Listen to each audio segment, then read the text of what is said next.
Education is an important thing. Generation who gets a good education will be one of the keys to determine the success of a country. So, how should the implementation of good education in a country that can create the golden generation for the future? Assalamualaikum warahmatullahi wabarakatuh. Good morning, ladies and gentlemen, to the honorable judges, lecturers, and all the audiences. First of all, let's say thanks to the Almighty God, Allah Subhanahu wa Taala, who has given us His mercy and blessing. And don't forget to say salawat and salam to our Prophet Muhammad Sallallahu Alaihi Wasallam, who has guided us from the darkness into the bright life. Ladies and gentlemen, Industrial Revolution 5.0, a gate for everyone to feel a new sensation in digital world, including education. Many people use digital as an interesting way for learning some tools, such as teach how to use computer, some tools in designing, do some tasks, or even learn from online or call as a learning. The data shows in www.flyindonesia.com said, reported by the Minister of Education, there are 10.2 million users of education digital platform, said Nadiem Makarim in the House of Representatives Thursday, 10 November 2022. So interesting, Indonesia, known as the bigger education system in the world with more than 52 million students, 3 million teachers, and 400,000 schools have used digital as lesson tools. But, ladies and gentlemen, in the other side, there are many issues said that Indonesia is a country that has low quality of human resources.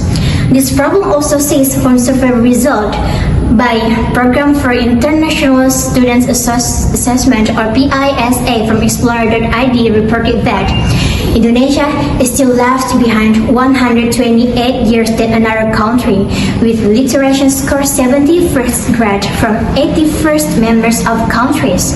A confused plot twist, isn't it?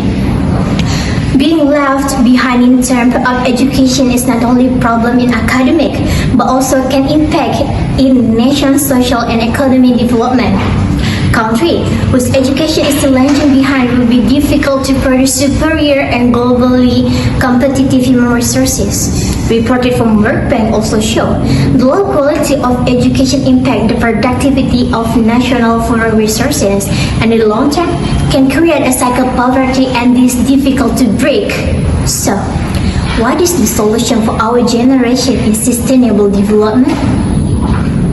Well, ladies and gentlemen, there are some ways need to do by the government in Indonesia according to PISA to carry out comprehensive educational reform, and they are: first, investment in basic education.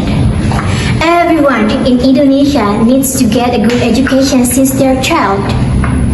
If in China, they can use robot or AI as learning tools for education in elementary school, why Indonesia can't?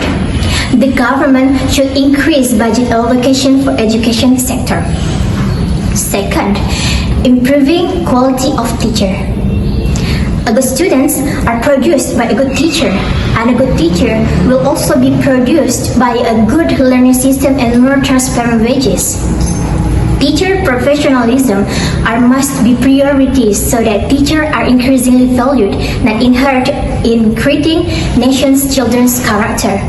Because education is not only formal, which teach in academic knowledge, education also means character development, fostering understanding, critical thinking, and behavior that reflects the nation itself. And the third, curriculum overhaul. While learning typically relies on writing, reading, and memorization, the curriculum must be reoriented to foster understanding, collaboration, and critical thinking and problem solving, all of which will help the students become more critical and responsible individuals. So, ladies and gentlemen, it's time for us as the future generation to prove that Indonesia also has possesses high quality of human resources. Despite many problems in Indonesia have resulted criticism from foreign country claiming Indonesia is low quality of human resources. But this doesn't mean closing the door for us to continue learning for the better generation. Having high quality will bring our honor of beloved Indonesia. Well, ladies and gentlemen, I think that's all about my speech today. I'm so sorry if I have so many mistakes. I'm Tengku Nur Azimi from Academy Community of Mining Industry Bukit Asam. Thanks for your attention and see you.